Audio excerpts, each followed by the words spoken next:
We are about to have a party because I'm reconnecting with my boy. You can find out who he is in a little bit if you don't know, but I'm sure you've known the voice and definitely the media outlet that he owns. Are you aware, however, of the St. Kitts Media Association that he's part of? Joining us now is the president of the St. Kitts Media Association, a good friend of mine, Mr. Andre Huie. Welcome to GMSKN, Andre. Thanks for having me, Jamie. A pleasure indeed. Yes. All right, so let's talk about the association and, again, how long has the association existed? All right. Well, the Media Association of St. Kitts Nevis has been around for quite some time. Actually, the previous president was Mr. Clive Backus, the former manager of Win FM. But it fell dormant for several years. You know, media people were very busy. We're amongst the busiest set of people in the world. So that and a number of other factors would have led to its dormancy. About a couple of years back, a few of us actually in the media, we formed a committee and we decided, you know, we saw the need to revive the association, and so we made some efforts to do that. And so here we are. We got revived in April of this year. We had a new executive elected, and yours truly is the president of the association. And I must admit, I have a very committed team of executive members. I really want to thank them as well for their hard work. Okay, so you identified yourself as the president. Are you at liberty to tell us the other persons on the board? Oh, yes, certainly. My pleasure. So my first vice president is, Mr. Glenn Bart of SKN Newsline, which I'm also a part of. Then we have the second vice president, Jermaine Abel of SKN Vibes. The secretary, general secretary, is Natasha Morris, SKN Newsline. Sharon Richards of Win FM is the assistant secretary, and communications director is Jamiela McPhail of Freedom FM. And the treasurer is Devin Richardson, better known to many people as Bucky Got It. So. I would have never picked up on that. You would never exactly. know, right? So thanks for that. Yes. All right, so let's talk about membership. Why are media personnel and organizations encouraged to participate in the association? Well, for several reasons. One of the chief things that we aim at doing is training. And we realize there is need for training for media workers and media professionals. Okay. And so that is high on our agenda. And so if members of the media who are members of the association will get training opportunities. In fact, just last night, we ended our second in a series of training workshops that we've launched. We're doing a workshop on economic and business reporting. So basically, we are being taught how to report on economic and business matters. As you know, economic and financial matters can be convoluted, and if you're not an accountant or an economist, it can go over your head, basically. Okay. And if we as media people are not aware of how to report on these things, then it's going to be hard to explain to someone else who has no clue what these things involve, or what are some of the things that we should be looking for as journalists. So we are doing that workshop in conjunction with Mr. Kevin Hope of Hope Economics. Okay. We had the first one last week, we did the second one last night, and it's been going good so far. We've even opened it up to media workers in the Eastern Caribbean. So we've had journalists from St. Lucia and Grenada that have been a part of our workshop so far. So it has been going pretty well. It's slated to last a month, but I suspect we may need to extend it for another week or two. So, so that's one of the things that we're doing. We are also members of the Association of Caribbean Media Workers, which is the regional body that represents media workers. They've been active for several years. Actually, they celebrated their 20th anniversary last year. Congrats to them. Right. So we are part of that association, and so we get training opportunities through them. They have an institute by the name of the Media Institute of the Caribbean. That's their arm. And they do training, and so we get a lot of training opportunities through MIC. In fact, we just completed one on Wednesday on multimedia journalism. I think that's probably the third one for the year. And I just applied to attend one in Trinidad and Tobago on corruption and reporting on corruption. So there are a lot of training opportunities out there through the ACM, and opportunities that we ourselves as the association will try and create for our members. So that's one key thing that is a benefit to members. We're also looking to add some additional benefits, work-related benefits. Now, I must make this clear that the Media Association is not a trade union.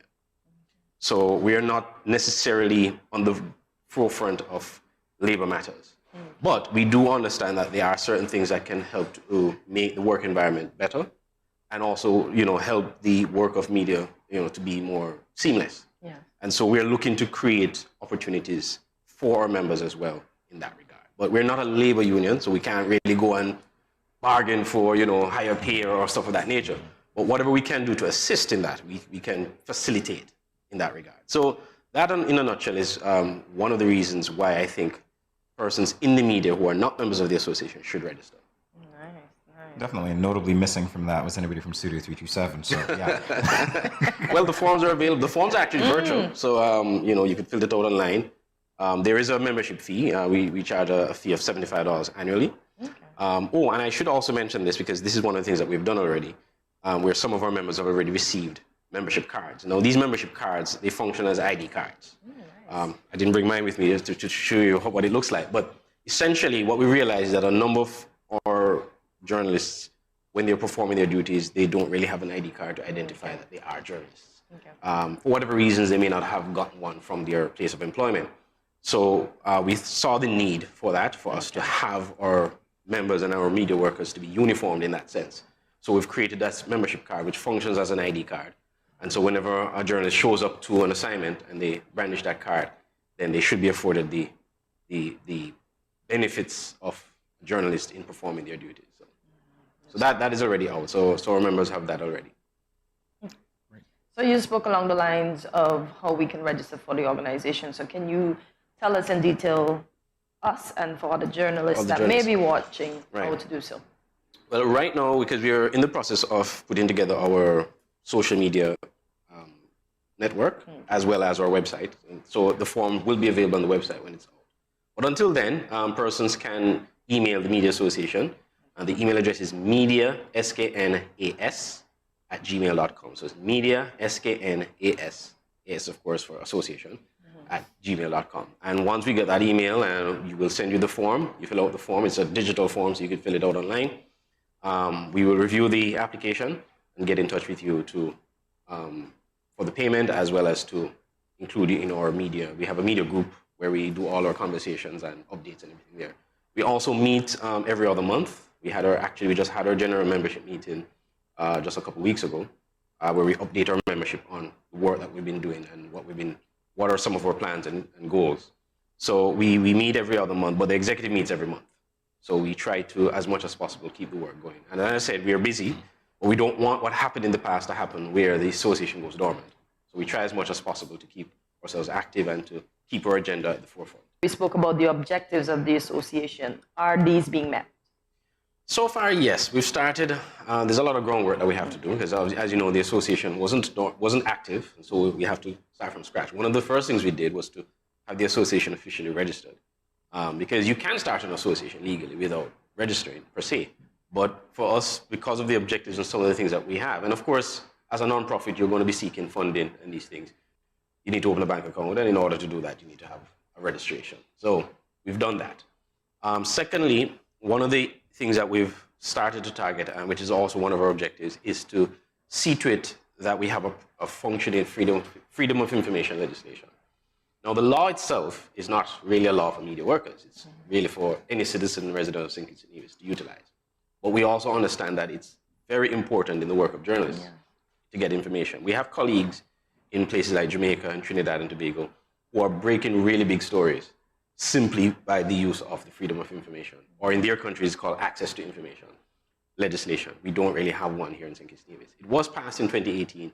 It's not fully functional, and we've also examined it ourselves and realized there are some issues with it as well. There are certain loopholes and certain things that would make it ineffective. So we are hoping to meet with the Attorney General soon, where we can forward our concerns and our recommendations. In fact, we are supposed to be having a meeting soon with a lawyer who is very knowledgeable in freedom of information in Jamaica and will be sort of guiding us on what recommendations we can make. We've already met with the Media Institute of the Caribbean, and they've given us some guidelines, and so we're hoping to have another follow-up meeting with this attorney, who is also a journalist, who can give us some insights into what we should be looking for. So when we do have that meeting with the Attorney General, we hope to have these recommendations considered in the amendment, because we understand there are going to be amendments made to the law before it's fully enacted, because we did have a meeting with the previous AG before the change of government, and he had informed us that work was being done to have the legislation, certain recommendation or certain changes made to it, because they also detected certain things that needed to be adjusted. But of course, you can't have too many eyes. So we are hoping that, especially as journalists, who we are the ones who would also be utilizing that legislation to do our work, that we can get these recommendations considered at least. So that is one of the things that we're working on. We've actually have a committee dedicated to that, which is led by our first Vice President, Mr. Glenn Bart. And so we are hoping to advance our work in that area. And so by the time the law is passed, we're hoping to see some of the, if not all, of the recommendations that we make in that law. Because it will make it better not just for us as journalists, but for the country at large. Absolutely. Anytime you have access to information, that's always been, I think, one of the things that was challenging for anybody in media, anybody in news, trying to break a story and having to hit brick walls sometimes. Oh yeah, we hit brick walls all the time. But, you know, I had an editor who I worked for years ago who always said there are many ways to skin a cat. So we always try to find other ways in which we can get the information. But it would be much more effective if you actually have the legislation. And that way you wouldn't need to, you know, jump over walls to get simple information that really and truly is in the public's interest. Yes, absolutely right. All right, so let's talk about how you reach out to new members and other organizations. What's that process like? Well, right now, what we have been doing is that we've been, well, aside from having, when we first started that, let me just go back. When we first started, we actually, when we had the committee, when we were looking at reviving the association, we had meetings with the owners of media houses, owners and managers of media houses. We didn't get to all of them, but we got to most of them. And we basically sought to get their feedback. One, whether they would support having the media association, which we all got their green light basically from them. And they've also indicated some of the challenges that they face as media owners. And we are looking at, as an association, how we can assist, how we can help to facilitate and make life a little easier. Of course, it's not something that's going to happen overnight. It's going to take time. But we have a 2-year mandate as an executive, and we intend to, within that 2 years, those 2 years, to make as many changes as we can possibly make to help improve the media landscape in St. Kitts and Nevis. And by extension, improve the standard of reporting and journalism in the country.